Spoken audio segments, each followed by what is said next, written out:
All right, thanks for tuning in to another episode of Save the Track Bike. I'm your host, Josh. On today's episode, I have David Trimble, the man who started Red Hook Crit. We cover a lot of ground, from the inception of Red Hook to where he sees it going in the future. So let's just jump into it.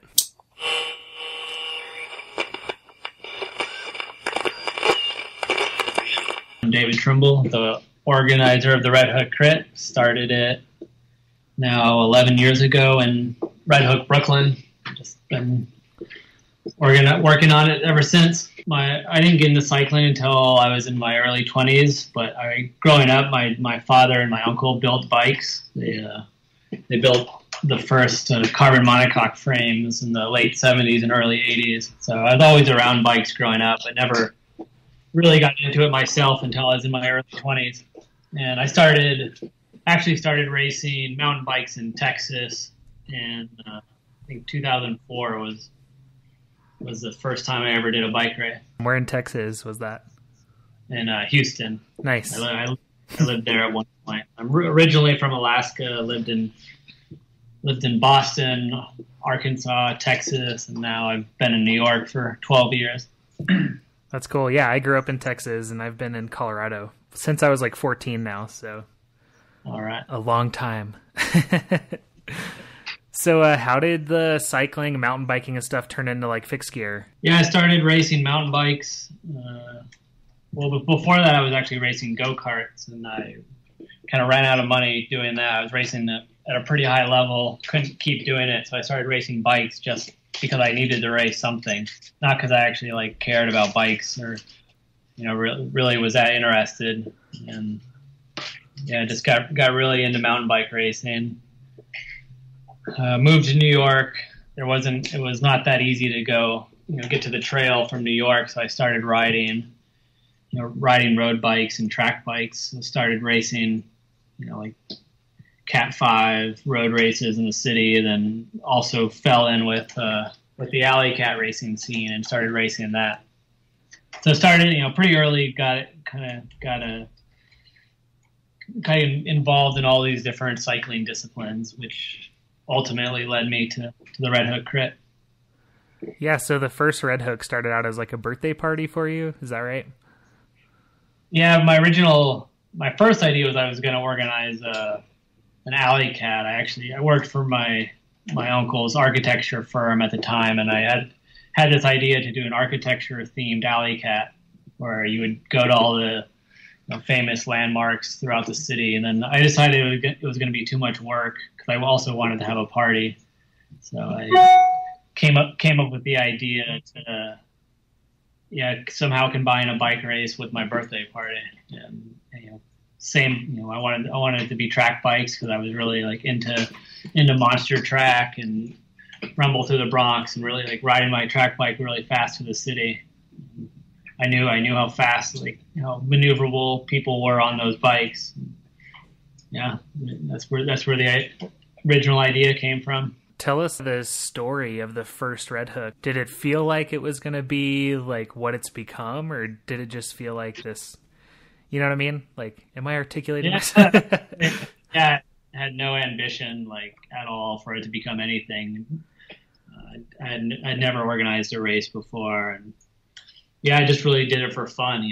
There was back in those days, there was always every weekend there was another cool race. New York City was amazing for cycling back then. There was always some different kind of alley cat or urban cycling event, and everyone is really creative and making these special events. And I wanted to do one myself. I had really no ambitions beyond just throwing it together. And I think I started planning it 2 weeks before, and barely anybody came. I think there was 15 people racing, and half of them were my own family members. It was super small, no ambitions at all for it. Did you guys actually shut down the streets for that? No, we just showed up. I think we started the race at 11:30 or midnight. And there was a few. Back then, Red Hook was really quiet. Hadn't started becoming popular, and I think there was a couple cars came onto the track during the race, but yeah, no permission or anything. We actually did the first 3 years like that with no permits or any sponsors or insurance or barriers or anything. Yeah. So how did that progress? Oh, sorry. Go ahead. Yeah, just saying, super humble beginnings. No plans at all to turn it into a big event. Yeah, so did you do one again the next year, or did you skip a year or something like that, or what made you how did it grow to what it is, I guess? Yeah, I mean, the first year was so much fun. As soon as the race started, I raced the first 2 years, and it was the most fun race I had ever done, and I think everyone else thought the same. And after each year, I just tried to improve it from the year before, and so the second year it was twice the effort put in, and then the race was twice the size and twice as many people there, and then every year it kind of doubled. And once it started getting big, it started really exponentially growing. And yeah, it's definitely been painful many times throughout its lifespan, growing from one step to another. But I always want to make the next race much better than the race before. So that's what's led it to grow to be so big. Yeah, what do you think it is about Red Hook that is catching on with people, and what do you think kind of road cycling in general is like? A lot of people are looking at Red Hook from all the podcasts I listen to and stuff about road cycling. They always are talking about Red Hook now. Not always, but it gets mentioned a lot. And so why do you think that is? Why do you think it's exciting for people? Yeah, I think, whenever you read about, people complaining about what's wrong with road cycling and what cycling needs to become more popular, they always mention everything that we're already doing. And I think Red Hook's so popular is that it's really simple, super simple to understand. You can know nothing about bike racing, come out and watch it, kind of figure out what's going on and really enjoy it. The races are super short. You don't have to have a long attention span. You don't have to understand that much about tactics to know what's going on. It's such a good spectator sport. And once you have a lot of spectators, it just builds a whole energy up. So then the athletes are more excited and more motivated. Yeah, so I think just making it really simple and really easy to watch is a winning formula.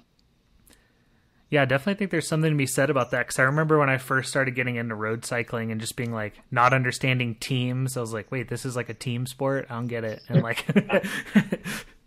but even USA cycling, USA crits, it's the same. It's effectively the same sport. It's a criterium, but they make their races way too long. They have some rules that are really bad for spectators, like the rule where you're allowed to lap the field and stay, and everyone else stays in, so it gets really confusing. I think it's the road cycling is not designed for spectators right now. It's very traditional. It's designed. It follows traditional rules. They want their crits to be an hour and a half long and 50 something laps. And if we made the Red Hook crit that long, everyone would leave. The normal people watching it would leave halfway through. For sure. And especially road races like Tour of California or the races they did in Colorado, there would just be going on for hours on a highway in a straight line. It's just so boring. Yeah. I think if cycling wants to become a more of a mainstream sport that's followed by fans around the world, which it actually needs to become, because that's the only way you can find money. It's got to be more like the Red Hook crit, where it's condensed and high energy the entire time. Yeah, that was the other thing I was going to mention too, is when you watch a Red Hook, it seems like people are putting all of themselves into it. And I wonder if part of that is because they're on fixed gear bikes, but also it just seems to attract a different crowd, I guess, that is willing to put all of themselves into the race, and which makes it much more exciting to watch. Yeah, I mean, the track bike makes such a big difference too. It's because it's so technical and it's hard to stay at the front. it's usually the riders who are the most aggressive and the riders who are taking the risk are the riders who win in the end.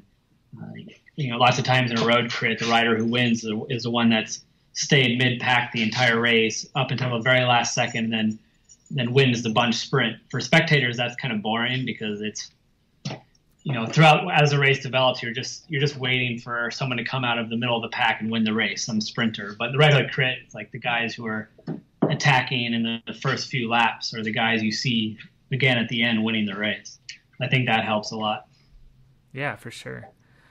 And then then having the fact that it attracts cyclists from all around the world and all these different disciplines of cycling, and it only happens a few times a year. It has some sort of a world championship mentality where it's like, you've got to perform on this day. Where if you have another series of races where there's a race every single weekend, you're like, well, maybe this race is not that important. I'm going to take it easy today. But Red Hook Crit, each one's like such a big event that everyone's ready to try their hardest.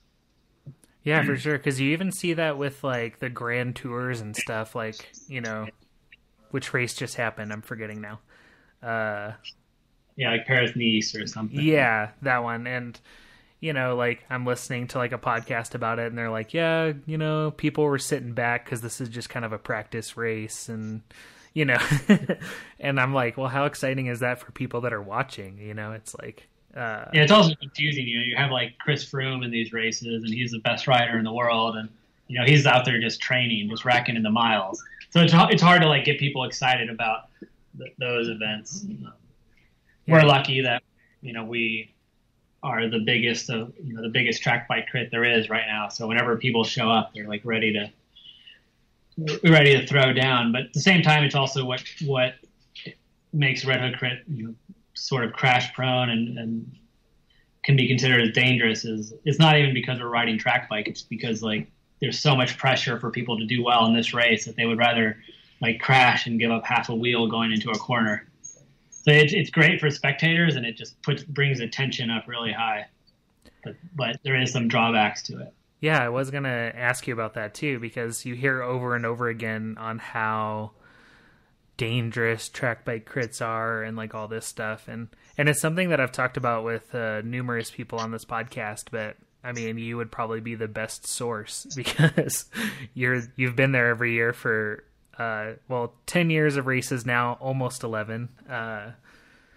And like I see the Red Hook, or I go to other fixed gear crits or whatever, and you see, sometimes there are crashes and stuff, but then I'm also watching like Strada Bianchi or something like that, and there's dudes breaking their collarbones and they're sliding across the road at 50 miles an hour on their ass, and like a lot of it's perceived. I mean, road racing, the biggest difference in road racing is, every big road race there's, dozens of crashes, more crashes than any Red Hook crit. But the riders crash and the race just moves on. It's not like there's somebody there watching it, what happens afterwards. Or in the Red Hook crit, when there's a big crash, the race is going to come back through that spot a minute later. So it definitely like feels more of a big deal. Yeah. Now, you could have a rider pile up on Strada Bianchi, and the TV just follows the leaders. It doesn't even really show you what's happening with the crash behind it. So that's a big difference. In the Red Hook crit, there's so many photographers and spectators there filming. So as soon as something happens, it goes viral. The videos get posted immediately. Where on a lot of road races, there will be a really big, spectacular crash, and nobody will even have seen it or recorded it. So nobody will really knows what happens. It seems like people kind of try to, whenever there's something new happening, that people try to pick it apart, right? I definitely had a lot of that. Yeah, and I feel like that people just focus on that. They're like, look at all these crashes. You know what I mean? And then, like, of course, the videos go viral or whatever. But then I also think that I was talking to Brian Meggins, and we were talking about how in crits, he almost feels safer on a bike with no brakes because nobody can like brake check in front of him and stuff like that, Like, I almost feel like fixed gear bikes were made for crits, and we're only just now realizing that. Yeah, I mean, I agree. I think fixed gear bikes are the best possible, machine for crit racing. I think if there's a road crit with as much hype and pressure and as much spectators there and everything on the line as much as the Red Hook crit, there'd be even more crashes. If you look at Athens Twilight, for example, there's always insane pileups in that race, and those are all professional crit riders. So it's not the track bike that's making it dangerous. I feel like it's when a race has very high stakes and the riders are on their limit and winning the race is a big deal for them, then there's going to be crashes. That's just high level competition on skinny tires. It's just, there's no way to get around it. For sure. And sometimes literally there's no way to get around it. Yeah, literally. But we also do a lot more than any other crit there is on safety, just the way we manage the circuit and where we put crash protection and where we put barriers and the amount of planning that goes into making the race as safe as possible. And in some ways that might lead to more crashes because people are like, you feel like you're on a Formula One track and people are just going to push their bikes to the absolute limit because the course feels so safe. So yeah, it's where then you go to these other road crits where there's like a dumpster in the middle of the track, and the whole field slows down around it every lap. For sure. So, what do you think besides like crashes and stuff? What do you think are like kind of the biggest, I don't know, falsities or misconceptions that people like put on the race?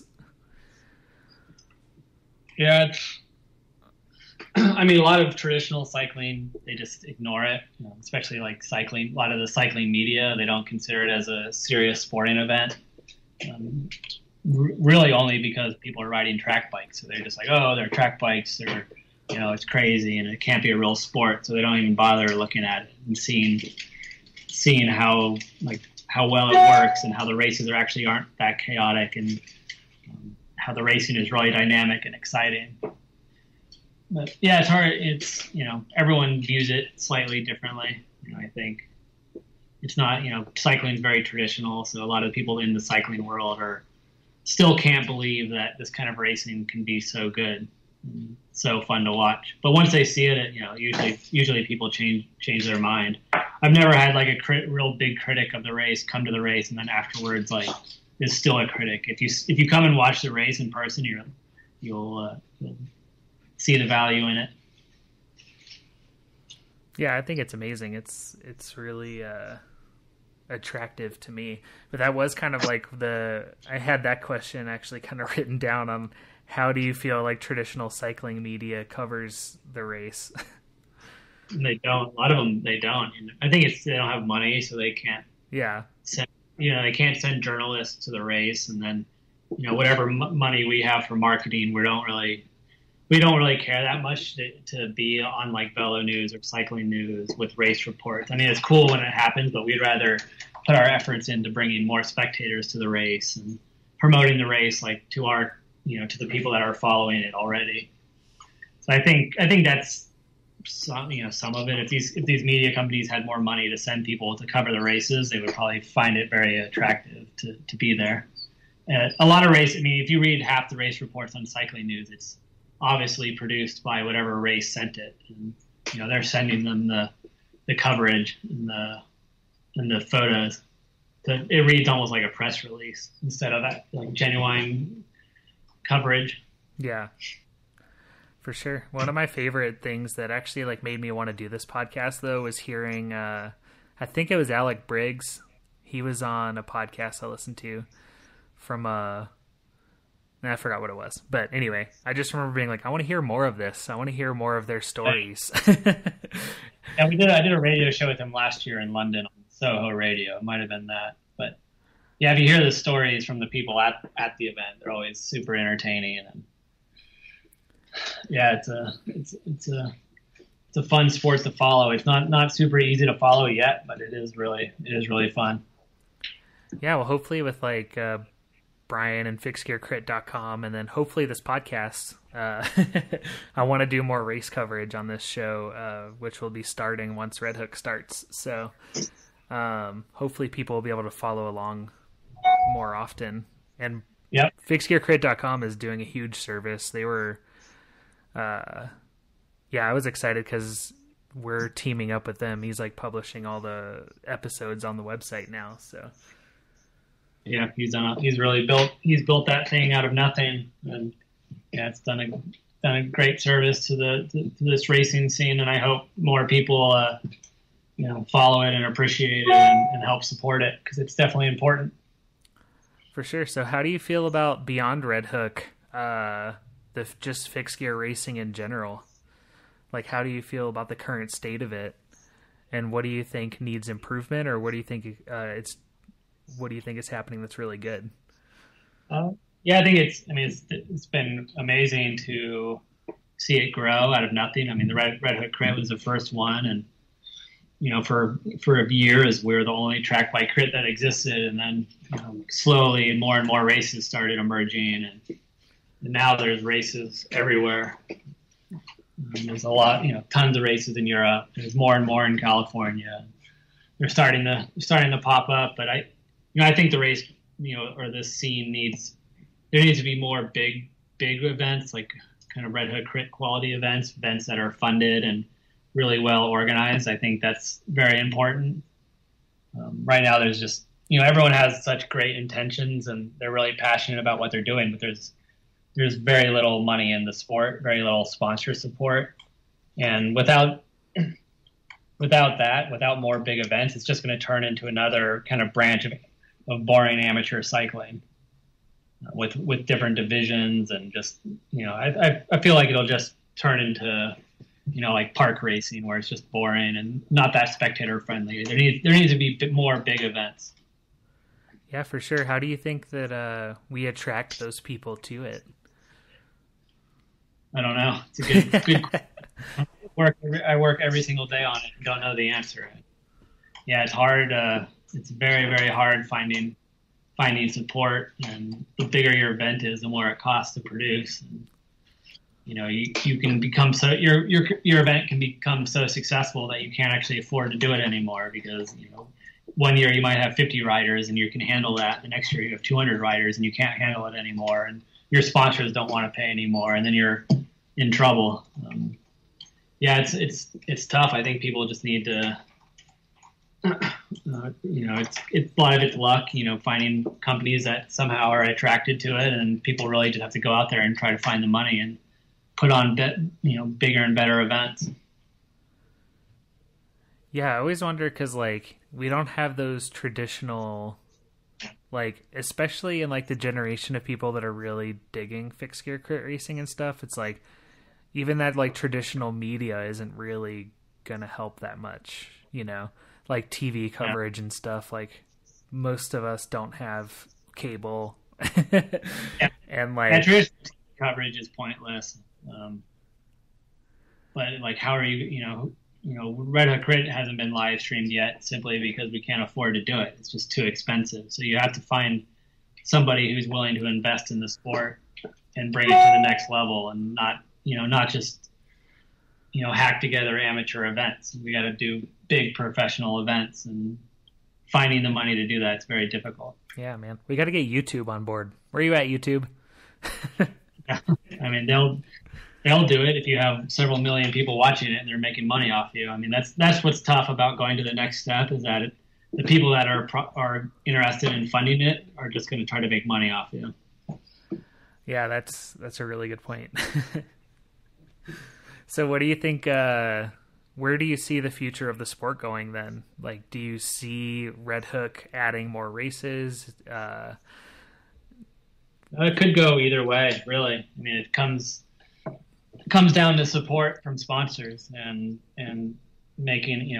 keeping it sustainable. And, for us, adding more races is actually, because we don't really make money on the events. If we break even, it's great. So just adding races is really hard for us.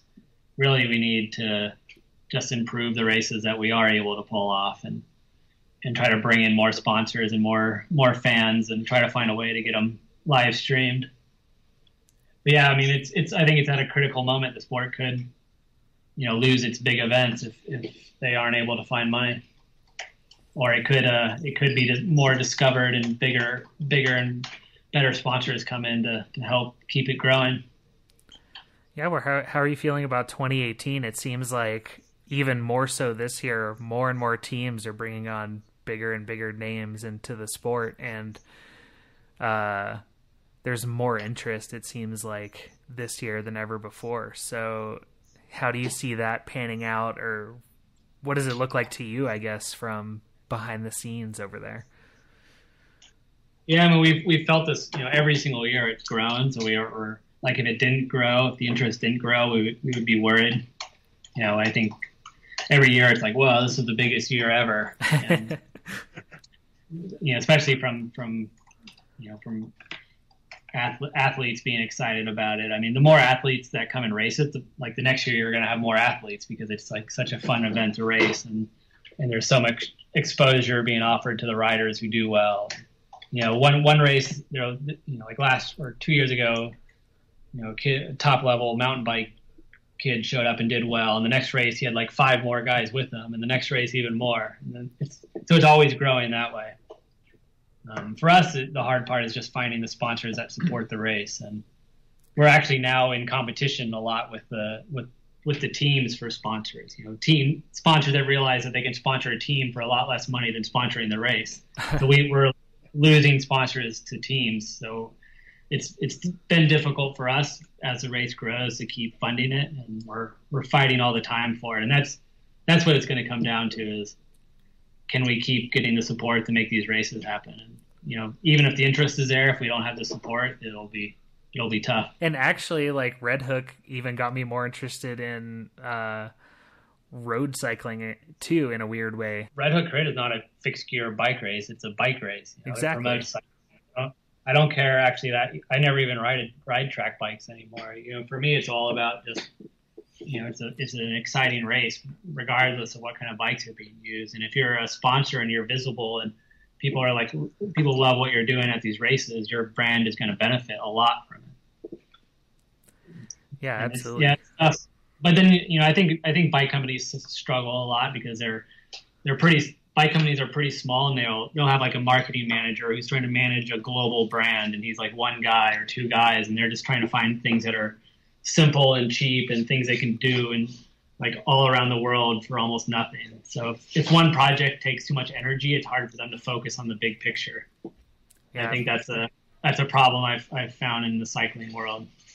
For sure. I love seeing Specialized support you guys, though, because the bikes that they release for their team are just so amazing every year. Yeah. No, they put a lot of energy into that project. That's why it's so hilarious when people are like criticizing them being a part of the event. It's only a good thing for everyone. They're doing an amazing job in making the sport better. They might be hard to beat on the track, but other than that, they're really not doing anything wrong.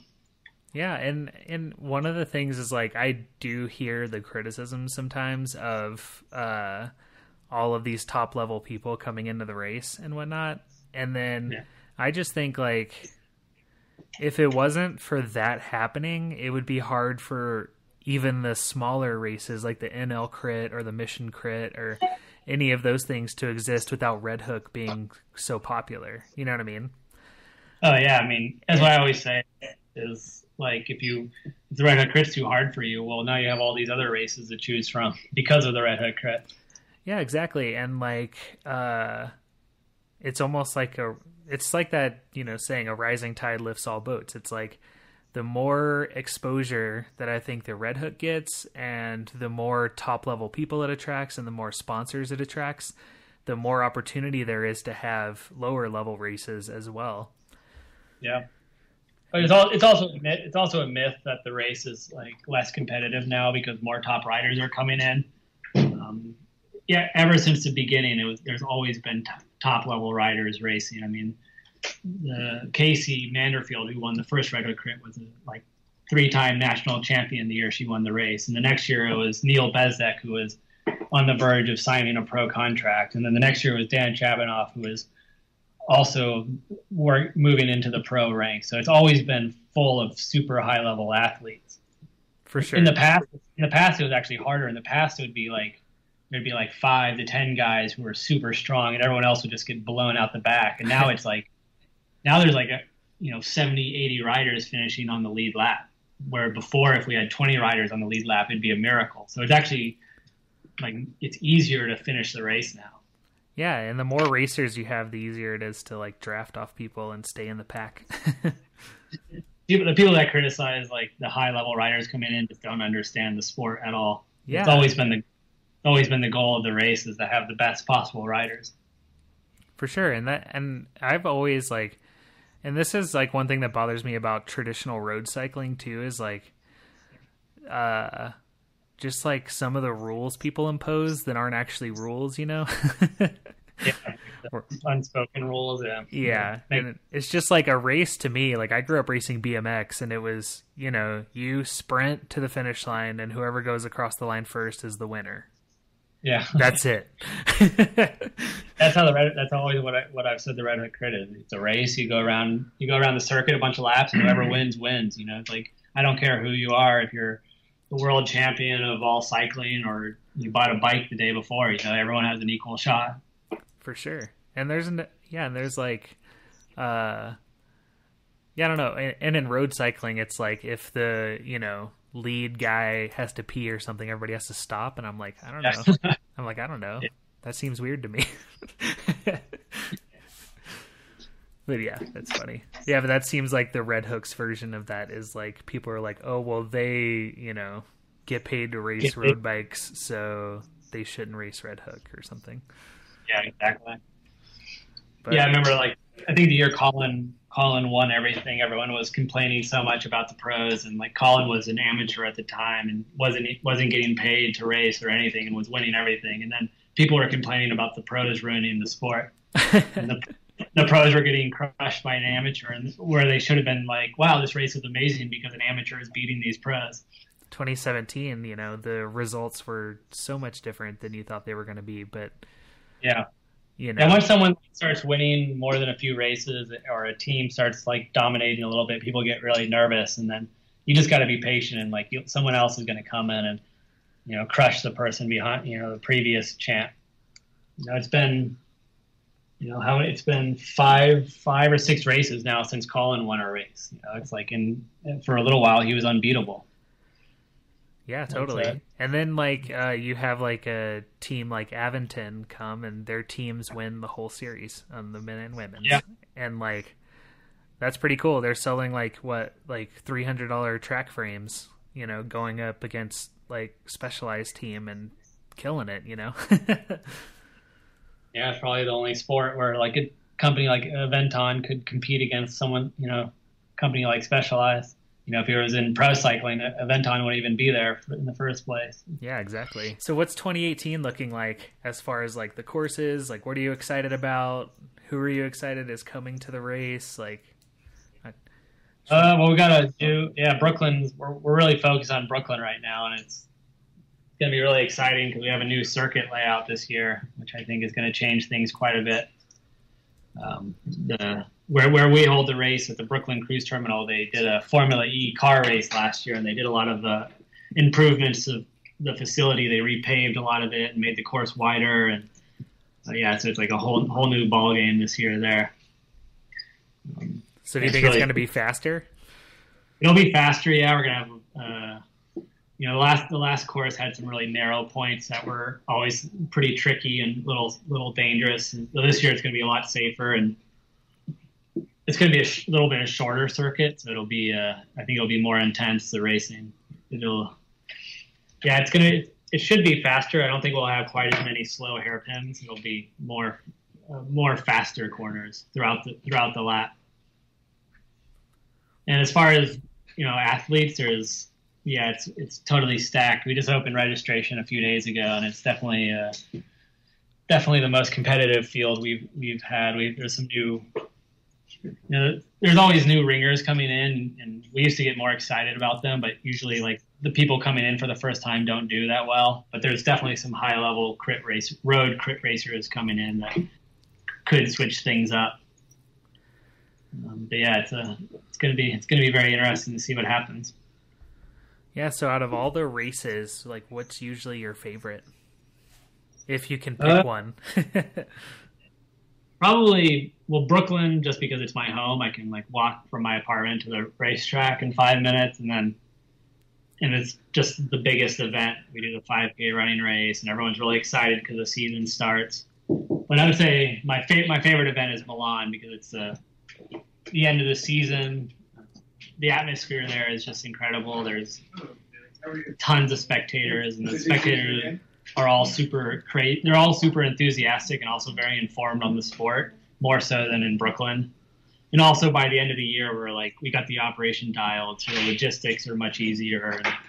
And, we're kind of into the groove of things. After taking the whole winter off from organizing races, it's always a little bit tough jumping back into it in Brooklyn. For sure. I could see how that would be the case. But yeah, Milan for the atmosphere, and then Brooklyn just because it's the home base. What are some of your personal goals as far as like Red Hook, or just like? Yeah, my only goal is like the same as when I started, was just make each race better than the last race. And yeah, it's hard to have super long-term goals with it right now, just because it's, we're so dependent on sponsorship. But yeah, it really just improved the sport and just make, every year I change, I've evolved the race rules and the format. We're also introducing a new format this year, which I think will be really exciting. And talk a little bit about that new format. I'm curious about it. Yeah, we're going to release all the details on fixedgearcrit.com, but basically we're going to give the rule is designed to give everyone 2 chances to race. So like, it doesn't matter if you're like a beginner or a top athlete, you're going to get more for your entry fee. So in the past, everyone got, was guaranteed a start in the qualifying session, but then you would get eliminated very quickly. But now the new format, no matter where you finish in your heat race, you advance again to another race. So everybody gets 2 chances to race. Nice. And I think it's, like last year in Milan, there was a kid from Canada, a strong rider. He had a, flat tire on the start of his heat race, and he couldn't get going. And that was it for him. There's no way we could put him into another race, which, I felt really bad about. So now everyone, at least you at least have 2 chances to do something. Because realistically, it's hard. It's very hard to qualify for the final now. There's going to be probably 400 men registered on race day, and only 100 of them are going into the final. So we want to make sure that all 400 riders have a really, really good experience and get a lot of time on the track. And that will also really increase the experience of these riders when they go on to smaller races, because they'll have, two really tough sessions at Red Hook. And then they'll take that experience and go to these smaller races with it. So what are some of your favorite stories or highlights from the past 10 years of races? That's too many. That's a big question. Yeah. I'm gonna write a book one day about all. I mean, there's been so many of them. It's hard to pick just one. I think just what me, probably, overall, just all the people I've met through the experience, all the different, kind of become part of the community of cyclists from all of these different countries around the world, and just like meeting those people at every race. I think it's been the best experience. Definitely going to write a book one day about it, behind the real behind the scenes story. I think, the race looks so slick and so well organized that it's hard to understand how difficult and how crazy it is behind the scenes sometimes. So there's a bunch of people these days that I've noticed on Instagram that are listening to this podcast, that are reaching out to me and stuff, that are putting on races in parking lots, that are putting on unsanctioned crits, and they want to grow it. What do you say is some advice to them on on Yeah. how to move forward? Yeah, it depends on and what ambition, like where they're at now and where they want to go. I think it's really important to understand the sport really well and make sure like the sporting aspect of it is super solid. You might not have money for barriers or good location, but make sure like your race format makes sense and your rules are well enforced and your timing and scoring is done well. So like once you get that out of the way, I think you have a base to start growing it, and then you have to start finding sponsors and understanding how much time you can commit to it. Before you make any money. I mean, it took me 6 years to get my first sponsor, first big sponsor. So nothing happens overnight. So you have to kind of understand what your ambitions are, and then go in that direction. If your ambition is to become a big race like Red Hook, then you better start understanding what it takes to find the sponsorship money thing. And usually I tell them that if they come to Red Hook and volunteer and see how things work behind the scenes, that like we'll help them with their race. So it's if you're an aspiring race director, you should come and volunteer at Red Hook because you'll learn more that weekend than you could other just trying to figure things out on your own. So what can people expect that are kind of going to Red Hook for their first time, or maybe racing Red Hook for their first time? Like, what can they expect, and what should they do to prepare, do you think? Yeah, obviously it depends on what level that person's at, but I think it's like, unless you're like world-class pro, it's probably going to be a lot harder than you even think it is. Like the sport's been going on for so long now that it's really, and the people that are at the front are really good at it and have trained super hard and have a lot of experience. So I would just say, manage your expectations. Like even if you're a Cat 1 road racer, make it into the final is a good goal. It's definitely hard. So I always tell people just like have fun, learn as much as you can, and ride well within your ability level. Like don't go in there thinking you're going to win or something like that, because that's usually when people crash, when they're too amped up and aren't ready for it. And then it's just have people. I don't think the social media and what people see on the internet really conveys how much of a community event it is, like how much fun people have around it. You can post about that on social media, but once you're actually there and you see how many friendships have developed at the events, and how much fun people are having at the parties, and how welcoming everybody is, I think is usually a surprise for people. We have riders who, like we had a rider last year in London he was like really well known on the track, racing in the track community there on the velodrome, and was always really resistant about racing Red Hook Crit, and he's like, oh, I'm not going to like it. And then he did one race and made all these friends, and now he comes to every single race. It's just a fun weekend, even if you don't do well in the race. Yeah, that seems to be like a consistent theme, is just like the community behind it, the parties, the just kind of the whole event in general just being such like a positive experience, even for,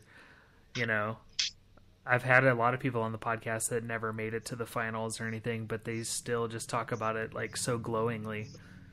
Yeah, for people to focus on that, the race is whatever. Like, who cares who wins the race, or just have fun, and the racing will be crazy no matter what level you are. Even in the heat races, it's going to be super hard. You're gonna have a good race, like even if you don't make it to the final. Do you still race bikes at all outside of this, or are you just kind of focusing on organizing the races? Yeah, unfortunately, just organizing. It just takes too much time to really train. Yeah. I'd like to get back into it at some point, but yeah. So where's your cycling at right now? Do you go out on the road bike much, or not at all? Working 100 hour weeks. It's hard to find time. Yeah, I feel ya. It's this whole winter for me, just like so many projects and stuff. I couldn't imagine like organizing 4 events as big as what you guys are doing.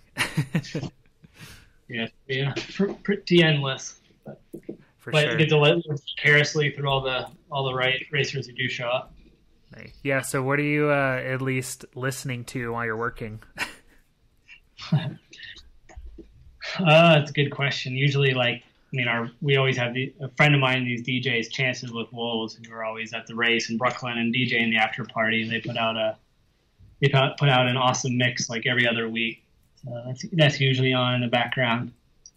Do you want to shout out all the sponsors or the main sponsors for Red Hook? And do you have any like parting words before we head out? Yeah, just parting words, or just can't wait to see everyone at the end of April. Definitely thanks to our big sponsor, Rockstar Games. We're working on a few new sponsors for Brooklyn, and then we'll be able to kind of like thank everyone all at once everything's finalized. But yeah, there's definitely some cool new smaller sponsors coming on board. Yeah, it's gonna be an exciting week. That sounds good. Thank you so much for doing this, David.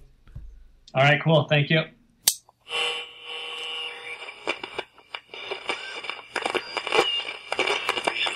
All right, that does it for another episode of Save the Track Bike. Thank you so much for tuning in, and thanks for all your continued support. I have merch coming out soon. Some samples are on the way. I'm very excited about it. And yeah, keep an eye out on Instagram at Save the Track Bike. Visit us at SaveTheTrackBike.com. Leave us a review on iTunes if you want. And the music is Slag Girl by Vitamin Pets. Thank you so much to FixGearCrit.com. And see you next time.